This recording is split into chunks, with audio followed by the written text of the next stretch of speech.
जी बिस्मिल्लाहिर्रहमानिर्रहीम। इय्याका नअबुदु व इय्याका नस्तईन। आज जनाब 18 तारीख है, तीसरा महीना 2025।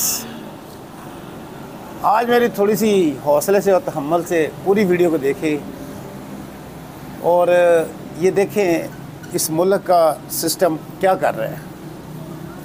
आज सलामती कौंसिल का इजलास था जनाब आज, तो उसके अंदर जनाब आपको याद होगा रात को PTI ने जनाब शमूलियत का ऐलान किया, एक नोटिफिकेशन भी जारी करते 14 लोगों ने जनाब भी PTI भी इसके अंदर जनाब शिरकत हासिल करेगी। फिर आपको पता है सोशल मीडिया का फिर दबाव आया, फिर सोशल मीडिया के ऊपर आपको पता है फिर दफान बर्पा हो गया। आज बात थोड़ी सी हौसले से करेंगे। जब जैसे सोशल मीडिया के ऊपर दफान खड़ा है, अभी इमरान खान के बगैर, इमरान खान की इजाज़त के बगैर, इमरान खान से मशवरा किए बगैर ये पार्टी कैसे इस इजलास के अंदर शिरकत हासिल कर सकती है। हालांकि इमरान खान के ऊपर इन लोगों ने पाबंदियाँ लगाई हुई हैं, इस रजीम ने। इमरान खान से कोई मुलाकात नहीं कर सकता, उसकी राय नहीं ले सकता, तो फिर ये अपने आप ये कैसे फ़ैसले ये कर सकते जो बाहर की क़यादत है। जनाब रात को सोशल मीडिया के ऊपर आपको पता है दफान खड़ा हो गया इस बात के ऊपर, ये इन लोगों ने कैसे ऐलान किया इस इजलास के अंदर शिरकत करने का।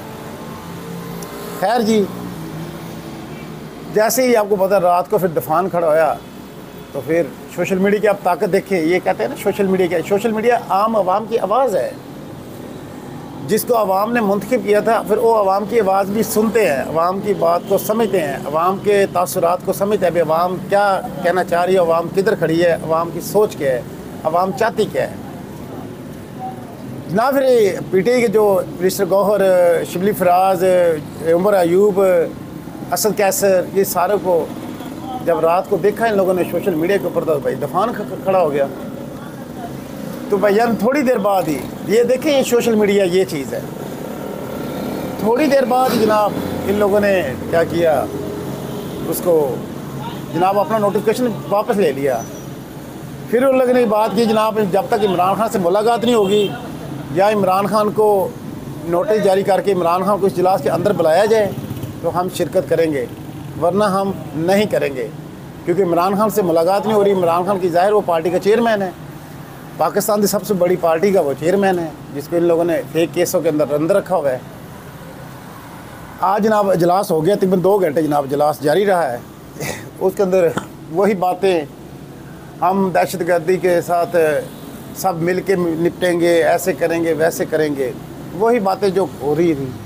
और कुछ लफाफा सहाफ़ी गलीदा फरूकी रहेंगे और वो बातें कर रहे थे PTI को इसके अंदर शामिल होना चाहिए था, ये पाकिस्तान का मसला था, ये पाकिस्तान के दहशतगर्दी का मामला थे। और उज़्मा बुखारी का ये PTI इंसाफ की ये दहशतगर्द जमात है, ये कोई इंसाफ वाली ये पार्टी नहीं है, फ़लाँ फ़लाँ फ़लाँ। ये उज़्मा बुखारी ये बात कर रही है। हालांकि उज़्मा बुखारी का ख़ुद का अता पता नहीं है। पहले ये पीपल पार्टी में थी, उसके बाद ये नून लीग में आ गई। जहाँ पे कुर्सी खड़ी होती है उधर ही उज़्मा बुखारी चली जाती है। फिर गलीदा फरूकी बात करने का मकसद ये है, वो PTI ने बिल्कुल जो मशवरा किया, आज अलीमा अपा ने भी जनाब शिरकत हासिल की है। तो जनाब आज अलीमा अपा भी मुलाकात हुई आज इमरान खान से डयाला जेल के अंदर। तो फिर उसने बाहर आके ये बताया, उसने कहा 5 दिन हो गए इमरान खान का अखबार बंद है, इमरान खान का TV बंद है, इमरान खान को कुछ नहीं पता है कि अभी बाहर क्या हो रहा है। ये सलामती कौंसिल का इजलास बुलाया हुआ है, इमरान खान को तो कुछ पता ही नहीं था। और इमरान खान को फिर अलीमा अपा ने बताया बिना बहस इस तरह पार्टी ने पहले ये बात की भी हम इस इजलास के अंदर शिरकत कर रहे हैं, लेकिन फिर सोशल मीडिया का आपको पता है फिर दफान मच गया। तो फिर उन लोगों ने अपना नोटिफिकेशन जो जारी किया था वो वापस ले लिया। तो इमरान खान ने बिल्कुल ठीक है, मेरी इजाज़त के बगैर वो कैसे जा सकते थे, और जो नहीं गए हैं बिल्कुल ठीक किया है, क्योंकि आप पार्टी के चेयरमैन को तो अंदर रखा हुआ है, उसको ये अंदर बुला नहीं सकते। और एक तरफ था आपको पता है नवाज शरीफ साहब, जिसके प्लेस लास्ट कम हुए थे, तो आपको पता है 50 रुपये का स्टाम्प दे के जनाब वो बाहर मुल्क चला गया था। बात करने का मकसद ये है, ये ठीक है इन लोगों ने इजलास बुलाया है, लेकिन इनका मकसद नहीं है मुल्क के अंदर अमल लाना। अगर इनका मकसद होता मुल्क के अंदर अमल लाना, तो ये इमरान खान को उस इजलास के अंदर बुलाते, इमरान खान को लेकर आते इजलास के अंदर, उसकी राय लेते, उससे मशवरा लेते, सारे मिल बैठ के बात करते। लेकिन आपको पता फिर मेन वजह वही है, इमरान खान को इन लोगों ने पीछे आगे नहीं आने देना है। अगर इमरान खान आगे नहीं आने दोगे तो इमरान खान के साथ सारी कौम इमरान खान के साथ खड़ी है, इमरान खान के पीछे अवाम खड़ी है। जब इमरान खान को आप साथ आगे लेकर आओगे, इमरान खान को अगर आप ये सोच रखते हैं इमरान खान के बगैर ये सियासी इस्तेकाम आप लाना नहीं चाहते, आप कहते हैं अमन मुझे बताएं, लिमा आप बता रही थी कि 2021 तक तो बिल्कुल मुल्क के अंदर बिल्कुल ज़ीरो दहशतगर्दी हो गई थी, बिल्कुल ख़त्म हो गई थी। 2022 में दोबारा दहशतगर्दी शुरू होगी जैसे इमरान खान की हुकूमत हटाई गई है। बात करने का मकसद ये है, इनका ये सोचे ना, ये नून लीग, ये पीपल पार्टी, ये कभी चाहेंगे भी कभी इमरान खान बाहर आए और इनके पार्टी के अंदर आके इनको बताए, या ये इजलास के अंदर नहीं बुला सकते क्योंकि ये सारे जेल 47 वाले ये लोग हैं, उस इमरान खान के मैंडेट के ऊपर डाका डाल के ये आए हुए हैं। तो ये कैसे इमरान खान को बुला सकते? नहीं बुला सकते। तो आज जनाब वो इमरान खान ने इसको खुशाइन का भी बहुत अच्छा किया है जो नहीं गए।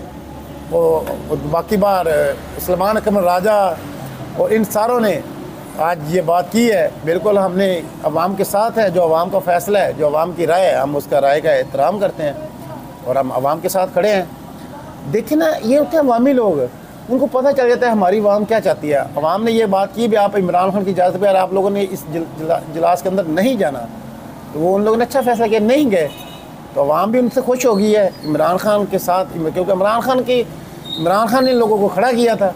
अब इमरान खान को मैनेज करके ये कैसे आगे जा सकते? तो ये तो सीधी बात है ना, इमरान खान मैनेज करके इन सारे मामला चलाने की कोशिश हो रही थी, लेकिन उसमें आपको पता है ये सारे के सारे नाकाम हुए हैं। अब ये जो मर्जी बातें करते रहे, अवाम इमरान खान के साथ है, क्योंकि आप जहाँ मर्जी चले जाएँ, जो मर्जी आप जहाँ मर्जी जाके देख लें, इमरान खान की आवाज़ हर बंदा सुनता है, हर सूबा, हर ज़िला, हर पूरा पाकिस्तान का कोना इमरान खान की आवाज़ सुनना चाहता है और इमरान खान की बातों के ऊपर वो अमल भी करता है। तो जब इमरान खान को साथ नहीं आप बैठाएंगे, इमरान खान को बाहर नहीं लेकर आएंगे, इमरान खान के बगैर अगर ये आप सारे मामला लेकर ये आप चाहते हैं भी ये चीज़ हैंडल हो जाए, कैसे हैंडल होगी? वो इमरान खान था जिसने अफगानिस्तान के अंदर 20 साल जंग लगी हुई थी और इमरान खान ने बातचीत करके 20 साल की जंग लगी हुई ख़त्म करा के और अमेरिका की फ़ौज वापस भिजवा दी थी। आज देखें पूरे अफगानिस्तान के अंदर अमन है, लेकिन पाकिस्तान के अंदर दहशतगर्दी अरूज पर है। इसकी वजह क्या है? क्योंकि ये रजीम चेंज वाली ये जो हुकूमत है, इनके आसपास की गेम नहीं है, इनको पता समझ नहीं आती लोगों से बात कैसे करनी है, लोगों से डील कैसे करनी है। हर चीज़ का इलाज गोली बंदूक नहीं है, हर चीज़ का इलाज ये ताकत नहीं है, हर चीज़ का इलाज बैठकर बातचीत से मसले हल होते हैं। खुदारा इस बात को समझे। इमरान खान इस मुल्क की पॉलिटिकल पार्टी है, इमरान खान सबसे बड़ी पार्टी है इस मुल्क की, पाकिस्तान की, और इमरान खान की राय के बगैर आप जितनी मर्जी ये करते रहे, ये फ़लानी पार्टी, फ़लाना इजलास, इसका कोई फ़ायदा नहीं है। क्योंकि अवाम, देखिए अवाम के प्रेशर की वजह से इन लोगों ने बायकआउट किया ना, भाई हम नहीं जाएंगे। अवाम की ये राय थी, आप इस बात को समझे। तो आज जनाब ये बात वाज़ह होगी। इमरान खान तो जनाब कोई इमरान खान कहता है मेरे 5 दिन से मेरा टीवी बंद है, अखबार भी बंद है, मुझे तो कुछ पता ही नहीं था बाहर क्या हो रहा है। आज हकीकत खोल के आपके सामने आ गई है, क्योंकि इन लोगों ने इसलिए बंद किया था ताकि अवाम इमरान खान को पता ना चल जाए जनाब बाहर सलामती कौंसिल का इजलास हो रहा है, तो इमरान खान का कोई पैगाम ना आ जाए। तो इमरान खान का पैगाम तो लिमा आपा लेकर आ गई है बाहर। तो आज की खबरें ये है। वीडियो अच्छी लगी लाइक शेयर और चैनल में लाजमी सब्सक्राइब करें। उमर राज जाट व्लॉग। आज का हमने व्लॉग यहाँ बैठकर आपको दिखाया है और सोशल मीडिया की ताकत दिखाई है। ये होती है सोशल मीडिया की ताकत। इमरान ने कहा नहीं सोशल मीडिया को कुछ चलाता नहीं है, सोशल मीडिया हर आवाम, हर इंसान की आवाज़ होती है, उसकी सोच होती है। ये है सोशल मीडिया जिसने इन लोगों का फ़ैसला बदल के इनको बैक किया। इमरान खान की इजाज़त के बगैर आप इस इजलास के अंदर नहीं शिरकत कर सकते और नहीं की। अच्छी बात है। अस्सलाम वालेकुम।